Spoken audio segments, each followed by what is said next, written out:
Welcome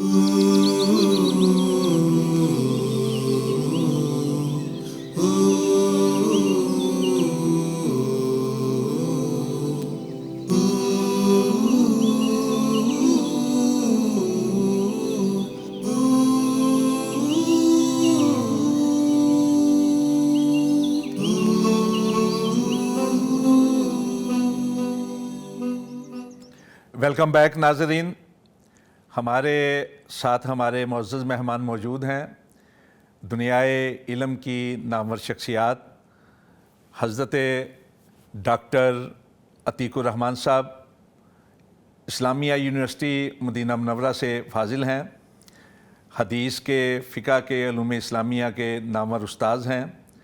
ہم ان کو یہاں تشریف آوری پر خوش آمدید کہتے ہیں۔ شکریہ جی ڈاکٹر صاحب آپ کی تشریف آوری کا۔ جزاکم اللہ خیر۔ اور ان کے ساتھ ماہر تعلیم ہے، انجینئرنگ یونیورسٹی کے علوم اسلامیہ کے استاذ ہیں، محقق ہیں، مصنف ہیں، جناب پروفیسر ڈاکٹر ظاہر لطیف صاحب، ان کا بھی شکریہ ادا کرتے ہیں۔ ڈاکٹر صاحب بہت شکریہ آپ یہاں تشریف لائے۔ ناظرین کرام، جس طرح کے پروگرام چل رہا ہے، اسلامی تقویم کا پہلا مہینہ محرم الحرام اپنی حرمت و احترام کے ساتھ ہم پر سایہ فگن ہے۔ آج کی بات میں ہم رہنمائی چاہیں گے اپنے بزرگوں سے محرم الحرام کے واقعات کے بارے میں۔ ڈاکٹر صاحب، محرم الحرام میں کئی واقعات ہوئے، ابتدائی آفرینش سے لے کر رسول پاک صلی اللہ علیہ وسلم کی بعثت اور نبوت تک، اور اس سے لے کر بعد میں تاریخ اسلام میں کئی واقعات ہوئے ہیں۔ تو تمام کا احاطہ تو ممکن نہیں ہے، لیکن ہم چاہتے ہیں کہ زیادہ سے زیادہ رہنمائی حاصل کریں۔ مثلا محرم الحرام کے حوالے سے ہم دیکھتے ہیں کہ جب رسول پاک صلی اللہ علیہ وسلم ہجرت فرما کے مدینہ طیبہ میں پہنچے ہیں، تو وہاں کے یہودی جو ہیں وہ روزہ رکھا کرتے تھے، رسول پاک بھی روزہ رکھا کرتے تھے، ہجرت سے پہلے بھی رکھتے تھے، بعد میں بھی احکامات ہوئے۔ تو اس حوالے سے ذرا رہنمائی فرمائیے گا کہ حدیث میں جو یہودی محرم کا 10 کا روزہ رکھتے تھے وہ کیوں رکھتے تھے، اور اس کے بارے میں شریعت اسلامیہ کے احکامات کیا ہیں؟ بسم اللہ والصلاة والسلام علی رسول اللہ وعلی آلہ وصحبہ ومن والہ۔ پہلے تو میں آپ حضرات کا اور پیغام ٹی وی کے منتظمین حضرات کا شکر گزار ہوں کہ اس بابرکت محفل میں مجھے حاضری کا موقع دیا ہے۔ تو یہ جو آپ نے بات کی ہے کہ یہودی 10 محرم کا مدینہ میں روزہ رکھا کرتے تھے، اصل میں زمانہ جاہلیت میں 10 محرم کی کئی طرح سے تعظیم کی جاتی تھی۔ تو آپ صلی اللہ علیہ وسلم مکہ میں بھی مشرکین مکہ کچھ روزہ رکھتے تھے اور اس کا احترام کرتے تھے۔ مدینہ جب آئے تو مدینہ میں یہودی روزہ رکھتے تھے، تو آپ نے مدینہ کے یہودیوں سے یہ سوال کیا کہ آپ روزہ کیوں رکھتے ہیں؟ تو انہوں نے کہا کہ یہ وہ دن ہے جس دن اللہ تبارک و تعالیٰ نے موسیٰ علیہ السلام کو فرعون پہ غلبہ عطا کیا اور فرعون کو غرق کر دیا اور تباہ و برباد کر دیا۔ تو مسلمانوں کے یعنی اس زمانے کے جو مسلمان تھے ان کی نجات کی خوشی میں ہم جو ہے یہ اللہ کے شکرانے کے طور پر جو ہے وہ روزہ رکھتے ہیں۔ تو آپ صلی اللہ علیہ وسلم نے پھر کہا کہ اچھا اگر تم روزہ رکھتے ہو، نحن احق بموسیٰ منکم، موسیٰ تو ہمارا نبی بھائی ہے، ہم تم سے زیادہ حقدار ہیں کہ اس دن روزہ رکھیں۔ تو آپ نے بھی روزہ رکھا اور پھر صحابہ کو بھی جو ہے وہ روزہ رکھنے کا حکم دیا۔ یعنی یہودی اس لیے روزہ رکھتے تھے کہ اس روز حضرت موسیٰ علیہ السلام بنی اسرائیل کو نجات دلوائی تھی، دریائے نیل کے پار اترے تھے، جی تشکر کے طور پر روزہ رکھتے تھے، گویا کہ تشکر کے طور پر جو ہے وہ روزہ رکھتے تھے کہ آج ہماری نجات کا دن ہے اور فرعون کی تباہی کا دن ہے، اللہ کے شکر کے طور پر جو ہے روزہ رکھا۔ تو آپ نے کہا پھر موسیٰ علیہ السلام ہمارے نبی بھائی ہیں، ہمارا حق زیادہ بنتا ہے، تو ہم بھی شکرانے کے طور پر روزہ رکھتے ہیں کہ اس دن جو ہے مسلمانوں کو نجات ملی، غلبہ ملا، کامیابی ملی۔ تو آپ نے بھی روزہ رکھا اور آپ نے صحابہ کو پھر روزہ رکھنے کا حکم بھی دیا۔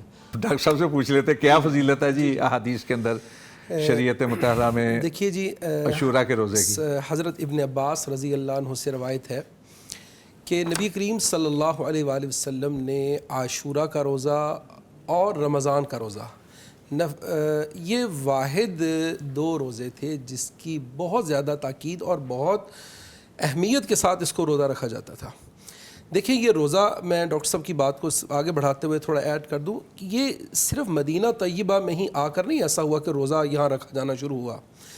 قریش مکہ روزہ رکھتے تھے، یہ ہسٹوریکل یعنی اغلباً جہاں تک ہمیں تاریخی واقعات سے یہ بات قرائن سے کلوز تر محسوس ہوئی ہے کہ سیدنا ابراہیم خلیل اللہ علیہ السلام کی ان اچھی باتوں سنتوں میں سے بھی یہ ایک چیز شامل تھی.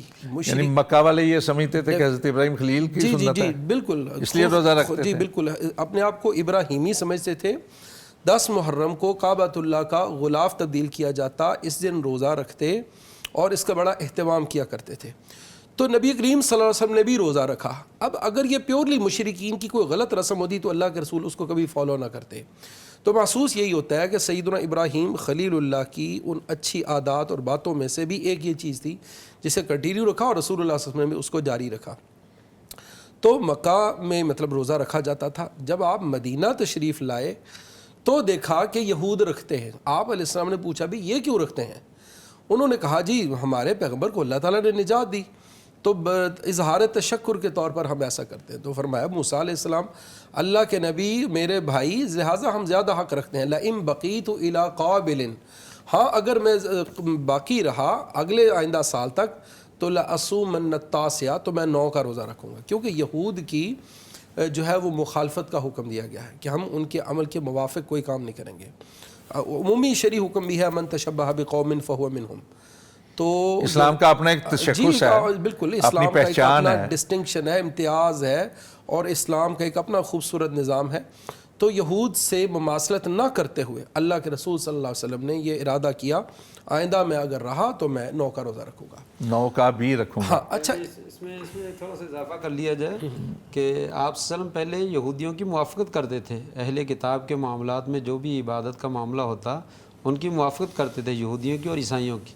تو آپ نے 10 کا روزہ رکھا ہے, لیکن زندگی کے آخری ایام میں نہیں, ایک چیز آپ نے جو پہلے بیان فرمائی ہے کہ آپ مکہ مکرمہ میں بھی رکھا, حضرت ام المومنین حضرت عائشہ کی جو حدیث بھی ہے, جی مکہ میں بھی رکھا کرتے تھے. وہی رکھتے رکھتے جب پہنچے ہیں مدینہ منورہ میں تو دیکھا کہ یہودی بھی رکھ رہے ہیں, تو تبھی پوچھا تھا نا سوال, موافقت کی بجائے سوال پوچھا تھا. یعنی مکہ میں رکھنے کی وجہ اور تھی اور مدینہ میں جا کر رکھنے کی وجہ اور تھی. مدینہ میں جب پتہ چلا کہ یہ موسیٰ علیہ السلام کی نجات کا دن ہے تو پھر ان کی موافقت کرتے ہوئے, اہل کتاب کی موافقت کرتے ہوئے آپ نے بھی روزہ رکھا. اور یہودیوں کی, عیسائیوں کی آپ نے پہلے موافقت کی ہے, کبھی مخالفت نہیں کی تھی. آپ پسند کرتے تھے کہ میں ان کی موافقت کروں, لیکن جب زندگی کا آخری ایام آئے تو اللہ تعالیٰ نے اہل کتاب کی مخالفت کا حکم دیا. اس وقت پھر آپ نے یہ بات کہی کہ چلو ٹھیک ہے, اگر آئندہ سال میں زندہ رہا تو پھر 9 کا روزہ رکھوں گا. تو پھر آپ نے جو ہے وہ اتفاق ایسا ہوا کہ زندہ نہ رہے. مسلم کی روایت یہی ہے کہ اگلے سال اگر آیا تو میں 9 کا رکھوں گا. رسول. بہرحال اس کی اپنی جو فضیلت ہے روزہ رکھنے کی, وہ اس حوالے سے ذرا وہ تو آپ نے فرمایا نا, صحیح مسلم کی روایت ہے کہ احتسب اللہ یکفر السنۃ الماضیہ, وہ جو امید ہے کہ اللہ تبارک تعالیٰ اس روزے کے بدلے میں پچھلے سال کے گناہ جو ہے وہ معاف کر دیتے ہیں. ایک پورے سال کے جو ہے وہ گناہ معاف کرتے ہیں. تو گویا کہ اس روزے کی بہت فضیلت ہے. اختلاف ہے تھوڑا سا, اس میں یہ اشارہ کرنا بہت ضروری سمجھتا ہوں. آج کل ہمارے ہاں جو ہے وہ یہ پایا جاتا ہے صرف 9 کا رکھنا ہے, 10 کا نہیں رکھنا. یہ بات محل نظر ہے, اس لیے کہ 10 کا روزہ آپ نے رکھا اور 10 ہی کی فضیلت بیان کی, اور اصل دن بھی 10 ہی کا ہے. نجات والا دن, عاشورہ کا لفظ جو ہے عاشورہ کا لفظ 10 پہ بولا جاتا ہے. یہودیوں نے 10 کا ہی رکھا اور 10 کو ہی فرعون سے غلبہ بھی حاصل ہوا, اور 10 ہی کی آپ نے فضیلت بھی ذکر کی, اور 10 کا روزہ آپ نے رکھا. پھر آپ نے 9 کا رکھنے کا ارادہ فرمایا لیکن نہ رکھ سکے.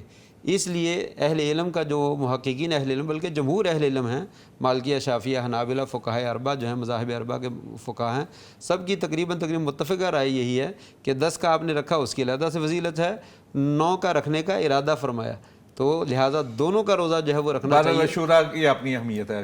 ڈاکٹر صاحب, ہمارے اسلامی تقویم کو, جس کو تقویم ہجری کہا جاتا ہے, اس کا آغاز ہوتا ہے محرم الحرام سے. ایک تو یہ بتائیے کہ ہجرت, ہمیں رسول پاک صلی اللہ علیہ وسلم کو ہجرت کیوں کرنی پڑی, اور یہ اسلامی تقویم کو ہجرت پہ کیوں رکھا گیا, اور اس ہجرت کے بعد اسلامی ریاست کے استحکام یا جو ہے اسلام کی اٹھان جو ہے اس حوالے سے کچھ رہنمائی فرمائیے. دیکھیں جی, ہجرت کیوں کرنا پڑی, دیکھیں اس کے مختلف اسباب ہیں, کئی وجوہات ہیں. دیکھیے, اسلام کو ایک محفوظ اور پرامن اور ایک مستحکم مرکز کی ضرورت تھی. لا محالہ جب مشرکین مکہ نے اپنی شقی القلبی کا اظہار اپنی شدت کے ساتھ کیا شدید قسم کے جاں غسل حالات کی صورت میں، جبکہ دوسری جانب اللہ رب العزت کا یہ بھی امر اپنی جگہ موجود تھا کہ لیظہرہ علی الدین کلی، اسلام آیا ہی اسی لیے ہے کہ اسے باقی ادیان پہ غالب کیا جائے۔ اسلام کے غلبہ کے لیے اب جب کہ مکہ مکرمہ کے اندر رہنا دشوار ہو گیا، بلکہ شدید دشوار ہو گیا، جانی دشمن بن گئے، حتیٰ کہ رسول اللہ صلی اللہ علیہ وسلم جب نکلے تو آپ کی تلاش کے لیے 100 اونٹوں کا انعام تک لگا دیا گیا۔ تو جب جہاں پر شاعر اسلام کی پابندی ہی ناممکن کے قریب پہنچ جائے تو یہ ایک لامحالہ ایک امر تھا کہ ایک محفوظ سیف پناہ گاہ چاہیے، تو اس لیے اللہ کے رسول صلی اللہ علیہ وسلم نے ہجرت کی۔ اس کے اور بھی کئی اسباب تھے، اس بہت پیارا یہاں ایک سبب میں آپ کو بیان کرتا چلا جاؤں۔ دیکھیے مدینہ کی طرف ہجرت یہ اللہ رب العزت کے پہلے سے طے شدہ ضابطہ اور قانون میں جناب موسیٰ علیہ السلام کی مقدس کتاب تورات تک میں موجود تھی۔ حضرت کعب جو ہیں بیان کرتے ہیں، تورات کے بڑے عالم ہیں، بیان کرتے ہیں ہم تورات میں یہ پڑھتے تھے کہ محمد بن عبداللہ صلی اللہ علیہ وسلم یولد بمکہ، اور مکہ میں پیدا ہوں گے، اور طابہ جو مدینہ کا ایک نام ہے، طابہ کی جانب ہجرت کریں گے۔ ان کی امت کو حمادون کا لقب دیا جاتا ہے۔ وہ پیغمبر نہ چیخنے چلانے والے ہوگا بازاروں میں، نہ لوگوں کے ساتھ جھوٹ بولنے والا ہوگا، ولا یکتفی السیء بالسیئہ، برائی کا جواب بالکل برائی سے نہیں دے گا۔ اور رسول اللہ صلی اللہ علیہ وسلم کی بہت ساری مثالیں، اور وہاں پر یہ بات موجود ہے کہ نبی کو یہاں سے ہجرت کر کے وہاں جانا ہی جانا ہے۔ یہاں میں ایک اور دلچسپ نقطہ آپ کے سامنے پیش کروں۔ یہود جو تھے ان کا گرد و نواح میں کوئی لینا دینا نہیں تھا مدینہ کے، آخر وہ کون سی چیز تھی کہ یہودی یہاں آ کر آباد کیسے ہوئے؟ ان کی آبادی کا بنیادی سبب یہ کہ جب رومز نے انہوں ذلیل و رسوا کر کے وہاں سے نکالا تو کچھ یہود کسی اور جانب چلے گئے، اور کچھ یہود نے کہا کہ یہ وہ سرزمین ہے جہاں پر نبی آخر الزمان کو آنا ہے۔ فارکلید نے جی ڈیفینیٹلی سالوں صدیوں پہلے انہوں نے آ کر اس سرزمین کو اپنا جو ہے وہ مقام و مسکن بنایا۔ بلکہ یہاں پر ایک بہت ہی ظالم و جابر بادشاہ کا آنا ملتا ہے جس نے مدینہ طیبہ کو پکڑ کے تاخت و تاراج کرنے کی کوشش کی، اور ایک یہودی عالم نے اٹھ کے کھڑا ہو کر کہا بادشاہ تو اپنا جبر ظلم اتنا نہ دکھا، تو چاہتا ہے کہ یہاں کو تباہ کریے، مدینہ تباہ کبھی نہیں ہو سکتا۔ دیکھو ہماری مقدس کتابوں میں لکھا ہے نبی آخر الزمان کو آنا ہے، اسی سرزمین میں قیام کرنا ہے، یہ اس نبی کا مسکن ہے، تم جو مرضی کرنا چاہو لیکن تم اس کو تباہ نہیں کر سکتے۔ اس کا اثر اتنا ہوا، یہ طبع اس کے متعلق بیان کیا جاتا ہے کہ اس بادشاہ کا نام طبع تھا غالباً۔ اچھا یہ تو وجود تھی ہجرت کے حوالے سے، لیکن ہجرت کے بعد جو اسلام کی اٹھان ہے جی اس حوالے سے بھی کچھ ارشاد جی دیکھیے بنیادی طور پہ مدینہ کو مسکن بنائے جانے کا کہ اتنے بہترین اثرات، بیعات عقبہ کے اثرات اتنے سریع الاثر تھے، یعنی اسلام اس قوت کے ساتھ اس مدینہ میں اٹھا ہے کہ مشرکین مکہ کو اس کا دور دور گمان بھی نہیں تھا کہ طیبہ جو ہے اتنی بلندی کی انتہاؤں کو پہنچ جائے گا، کیونکہ یہاں پر 2 بیعتیں ہو چکی تھی، لوگ رسول اللہ صلی اللہ علیہ وسلم پر کٹ مرنے کا عزم کر چکے تھے۔ مدینہ طیبہ میں تیزی سے اسلام جاری تھا، حضرت مصعب بن عمیر کو اللہ کے رسول مبلغ بنا کر بھیج چکے تھے۔ اسی طرح اسلام اتنے قوت کے ساتھ آگے جا رہا تھا کہ اب کثرت سے ادھر سے دعوتیں بھی آ رہی تھی کہ اللہ کے رسول تشریف لائیے۔ تو مسلمانوں نے جو ہے وہ اس آس امید پہ کہ یہاں پر ایک مرکز بنے گا اور وہ لامحالہ اس کی اٹھان ہونا ہی تھی۔ تو اب یہ جہاں تک آپ کے سوال کا تعلق ہے کہ یہ اس سال کی ابتدا جو ہے وہ کیسے یہاں سے ہوئی، تو وہ ایک واقعہ ملتا ہے حضرت عمر فاروق رضی اللہ عنہ کے سامنے پیش کیا گیا۔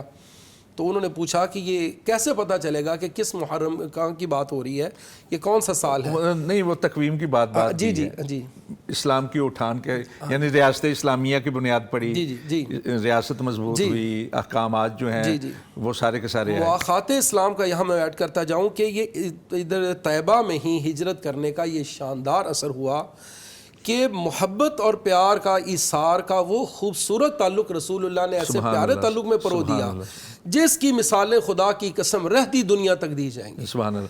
اچھا ڈاکٹر صاحب چونکہ وقت ہمارے پاس محدود ہے، ہم چاہتے ہیں زیادہ سے زیادہ جو ہے نا واقعات اور حالات ان کو سمیٹ سکیں پروگرام۔ غزوہ خیبر جو ہے وہ بھی ماہ محرم الحرام میں ہوا۔ ایک تو غزوہ خیبر کے حوالے سے اختصار کے ساتھ کچھ ارشاد فرمائیے کہ اس کی کیا اہمیت ہے تاریخ اسلام میں، اور دوسرا یہ ہے کہ غزوہ خیبر ہی کے حوالے سے حضرت علی رضی اللہ تعالیٰ عنہ کی ایک فضیلت جو ہے وہ نمایاں ہوتی ہے۔ تو یہ دونوں چیزیں جو ہے نا ان کے بارے میں روشنی ڈالیے گا۔ جزاکم اللہ خیر۔ پہلی بات جو تھوڑی آپ نے اسلام کی اٹھان کے بارے میں ذکر کی، اختصار کے ساتھ میں ایک بات بس عرض کر دوں۔ جی ضرور۔ مدینہ کی زندگی دیکھیے، مکہ کی 13 سالہ زندگی ہے، 13 سالہ زندگی میں وہ کامیابیاں حاصل نہیں ہوئی جو مکہ کی مدینہ کی 10 سالہ زندگی میں حاصل ہوئیں۔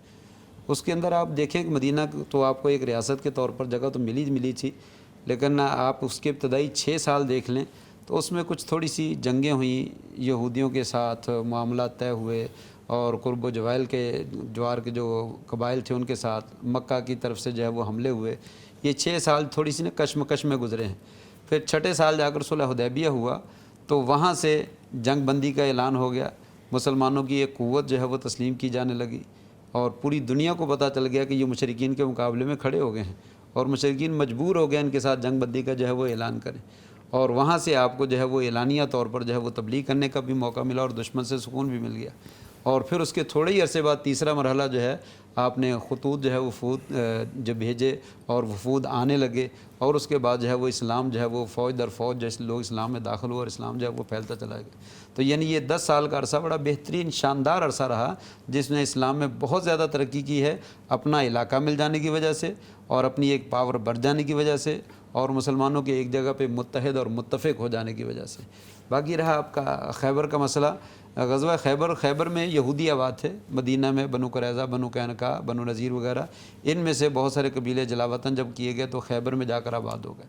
مسلمانوں کی قوت دن بدن بڑھتی چلی گئی، تو لیکن یہ لوگ جو تھے معلوم ہے کہ پہلے دن سے ہی شرارتوں میں، دسیسہ کاریوں میں اور سازشوں میں اور فتنہ فساد پھیلانے میں معروف تھے۔ ان کو مسلمانوں کی ترقی ہضم نہیں ہوتی تھی، وہاں سے بیٹھ کر بھی جو ہے وہ یہ مسلمانوں کے خلاف منصوبے اور سازشیں جو ہے وہ کرتے رہتے تھے۔ تو پھر جب ان کا معاملہ جو ہے وہ حد سے بڑھ گیا تو آپ نے جو ہے وہ خیبر کے اوپر چڑھائی کرنے کا ارادہ کیا۔ نبی صلی اللہ علیہ وسلم کا طریقہ کار یہی تھا کہ آپ جو ہے وہ اچانک کسی جگہ پہ پہنچ جاتے اور رات کو انتظار کرتے اور اذان سنتے۔ اگر کسی علاقے میں اذان کے کلمات سنائی دیتے تو وہاں حملہ نہ کرتے، پتہ چل جاتا مسلمان ہیں، اور جب اذان رات کو نہ آتی تو صبح کو حملہ کر دیتے۔ آپ رات کو پہنچے، فجر کے وقت میں وہ لوگ اپنا سامان لے کر، بیلچے وغیرہ اور اپنی جو بھی کھیتی باڑی کا سامان تھا لے کر نکلے کام کاج کے لیے، تو اس وقت انہوں نے اپنا سامنا جو ہے وہ آپ صلی اللہ علیہ وسلم کے ساتھ کیا اور آپ کے ساتھیوں کے ساتھ کیا۔ تو کہا جا محمد والخمیس، محمد صلی اللہ علیہ وسلم اور آپ کا لشکر جو ہے وہ آ گیا، بھاگے پیچھے کو۔ تو اس وقت جا کر آپ نے جو ہے وہ خیبر کے اوپر پہ چڑھائی کی اور بہت سارے قلعوں کے اوپر جو ہے وہ ان کا محاصرہ کیا۔ انہی میں سے ایک قلعہ جو تھا وہ حضرت علی رضی اللہ عنہ کے ذمے بھی لگایا گیا، انہوں نے بھی جا کر محاصرہ کیا، اور اس قلعے کا سردار جو تھا وہ مرہب نامی ایک شخص تھا، اس نے جو ہے وہ کئی قلعے تھے خیبر میں؟ بہت سارے قلعے تھے، بے شمار قلعے تھے۔ ان میں سے ایک تھا، ایک حضرت علی رضی اللہ عنہ، اس کا سردار جو تھا وہ مرہب تھا۔ تو اس نے پہلے کسی کو دعوت مبارزت دی، غالباً حضرت عامر رضی اللہ عنہ تھے، ان کے ساتھ مقابلہ ہوا تو وہ ان کا مقابلہ نہ کر سکے، شہید ہو گئے۔ یہ اپنا فضیلت حضرت عمر فاروق رضی اللہ تعالیٰ عنہ کے حوالے سے بھی کہ وہ چاہ رہے تھے حضرت علی کی حضرت عامر کا مقابلہ ہوا نا، وہ شہید ہو گئے۔ پھر اس کے بعد حضرت علی مقابلے پہ آئے، پھر حضرت علی مقابلے میں دونوں نے جو ہے وہ آپس میں اپنی اپنی بڑھائی کا اظہار کیا کہ میں مرہب ہوں۔ نہیں، جو احادیث میں اور تاریخ میں ہمیں ملتی ہے حضرت علی رضی اللہ تعالیٰ عنہ، ہاں، اس سے پہلے جو ہے ایسا ہوا کہ نبی کریم صلی اللہ علیہ وسلم نے رات کو جو ہے وہ اعلان کیا، رات کو جو ہے وہ اعلان کیا کہ کل صبح جو ہے وہ میں ایک ایسے بندے کو جھنڈا دوں گا، لأوتین الرایۃ غدن، میں ایسے بندے کو جھنڈا دوں گا جو اللہ سے محبت کرتا ہے اور اللہ اس سے محبت کرتا ہے، اور اللہ تبارک و تعالیٰ اس کے ہاتھ پہ جو ہے وہ مسلمانوں کو فتح عطا فرمائے گا۔ تو ساری رات صحابہ کرام جو ہے وہ اسی تگ و دو میں لگے رہے۔ عمر فاروق کے الفاظ میں ساری رات سو نہیں سکا، ابوبکر بھی، عمر بھی، اور سب حضرات ہی، یہ بہت بڑا اعزاز تھا ایک، تو سب جو ہے وہ سوچتے رہے کہ شاید یہ جھنڈا جو ہے وہ مجھے ملے، شاید مجھے ملے۔ جب صبح ہوئی تو پھر آپ نے پوچھا کہ علی کہاں ہے، تو اس وقت جو ہے وہ پھر لوگوں نے کہا یا رسول اللہ وہ بیمار ہیں، ان کی آنکھوں میں درد ہے، تو آپ نے بلاؤ۔ تو ان کو بلایا گیا تو آپ نے اپنا لعاب مبارک ان کی آنکھوں میں ڈالا، اور ان کی آنکھیں جو ہے وہ تندرست ہو گئی۔ اللہ تعالیٰ نے آپ کے لعاب میں، آپ کے پسینے میں، تقریباً آپ کی ہر چیز میں اللہ تعالیٰ نے برکت جو ہے وہ رکھی ہوئی تھی۔ آپ کے لعاب کے تو بے شمار واقعات جو ہے وہ موجود ہیں، انہی میں سے ایک یہ بھی ہے۔ تو بہرحال حضرت صحیح حضرت علی رضی اللہ تعالیٰ عنہ کی بہت بڑی فضیلت ہے، بہت بڑی فضیلت اس واقعے کے حوالے سے، غزوہ خیبر کے حوالے سے۔ ڈاکٹر صاحب، محرم الحرام ہی میں پیارے رسول صلی اللہ علیہ وسلم کے سب سے چھوٹے جو بیٹے تھے حضرت ابراہیم، ان کی والدہ مکرمہ سیدہ ماریہ قبطیہ وہ بھی فوت ہوتی ہیں۔ ہم یہ چاہتے ہیں ہمارے ناظرین کو بتایا جائے کہ یہ عظیم خاتون قوم تھی، ان کے